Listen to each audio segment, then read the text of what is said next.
Have you ever felt a pang of guilt when you forgot your reusable bag at the supermarket? That uneasy feeling is what we call eco guilt, and it's quietly shaping how we buy, what we choose, and which brands we trust. Today, we are going to explore the psychology of eco guilt, why it's so powerful, and how brands use it, sometimes ethically, sometimes not. In this episode, we are breaking down the eco guilt. Why do sustainability claims work so effectively? How do they push people to spend differently? And what are the risks if brands overuse guilt or make claims that don't hold up? By the end, you will see why in sustainability marketing, you are not just selling a product, you are selling guilt relief. At its heart, eco guilt is the negative emotion consumers feel when they believe their behavior harms the environment. When a product says this bottle is made from 100% recycled plastic,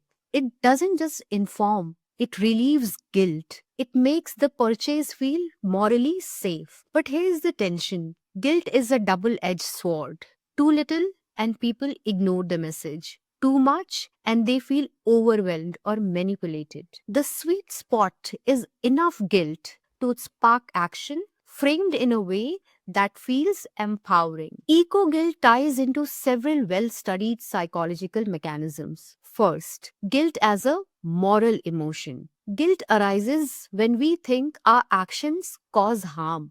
To repair that harm, we change our behavior. For example, buying an eco friendly product. Second, cognitive dissonance. Consumers who care about the planet but buy unsustainable items feel an uncomfortable conflict. Labels like compostable or plastic free help resolve that dissonance. At least this choice feels better. Third, moral licensing. Buying something eco friendly can paradoxically give people a pass to indulge somewhere. For example, I recycle today, so I don't have to feel bad about flying. Carbon offset programs literally monetize this logic. And fourth, identity signaling. Eco friendly products aren't just private choices, they are public signals of who you are, a moral identity that says, I care about the planet. There is a strong evidence that eco guilt shapes behavior.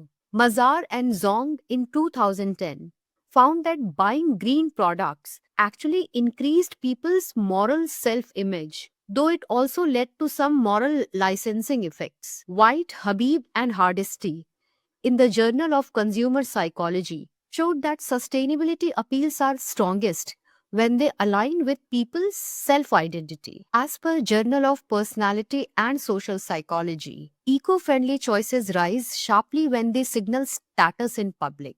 Think of driving a Prius instead of an SUV. And surveys shows the same pattern. Nelson reported that 66% of global consumers and 73% of millennials say they are willing to pay more for sustainable products. Core Communications found that 87% of consumers prefer companies that advocate for the environment and 76% refuse those that work against it.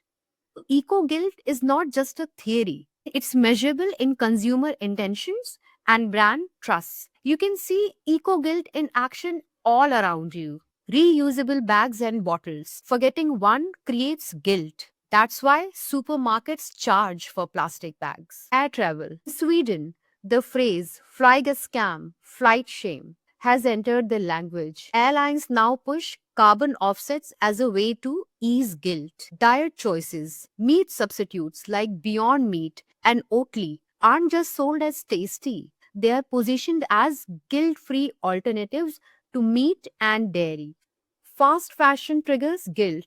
So big retailers market sustainable sublines like H&M Conscious or Zara Join Life. Labels like plastic free, 100% recycled or compostable let consumers make shelf choices that feel cleaner and safer. Each of these is less about product function and more about guilt relief. Let's look at some well known examples of eco guilt in action. Early adopters bought electric cars not just for performance but for the eco moral status. Driving a Tesla reduced guilt about emissions while also signaling wealth, and consciousness. Number two is Patagonia's Don't Buy This Jacket campaign. In 2011, Patagonia ran an ad urging people not to buy unless necessary, highlighting the environmental cost of production.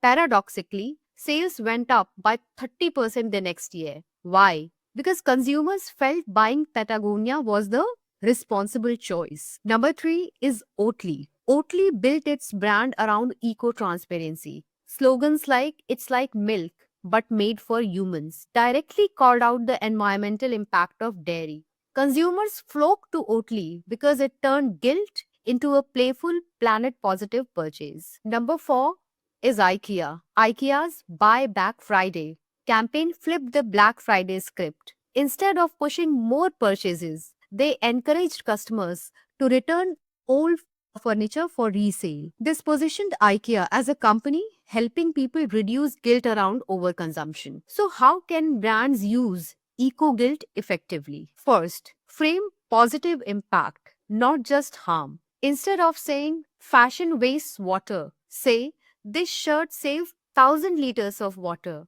Consumers want empowerment, not paralysis. Second, make eco friendly the default. Offer digital receipts, reusable cutlery, a carbon neutral shipping as standard. Removing guilt at the decision point makes the choice frictionless. Third, bundle sustainability into identity. Frame consumers as the kind of people who care.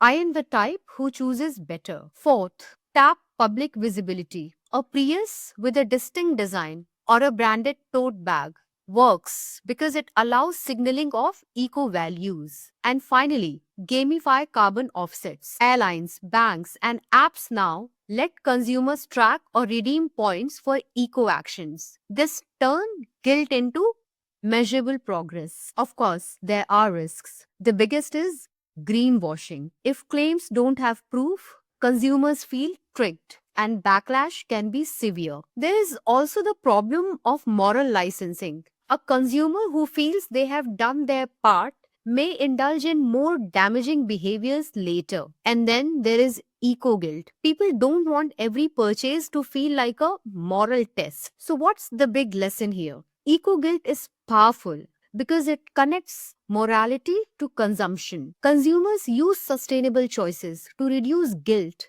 to signal virtue, and to feel aligned with their values. But it's not enough to simply press the guilt button. Brands that win are those that make eco choices easy, positive, and identity driven. And brands that lose are the ones that guilt trip too hard or make claims they can't back up. At the end of the day, sustainability marketing is not just about selling products, it's about selling guilt relief, hope, and belonging. Hi, I'm Akanksha, and this is The Storyteller's Lens. If you enjoyed this breakdown, subscribe for more deep dives into the psychology that shapes how we buy and how brands communicate. And I would love to hear from you. Do you feel eco guilt when you shop? And if so, do you actually change what you buy? Let's talk in the comments. I'll see you in the next episode.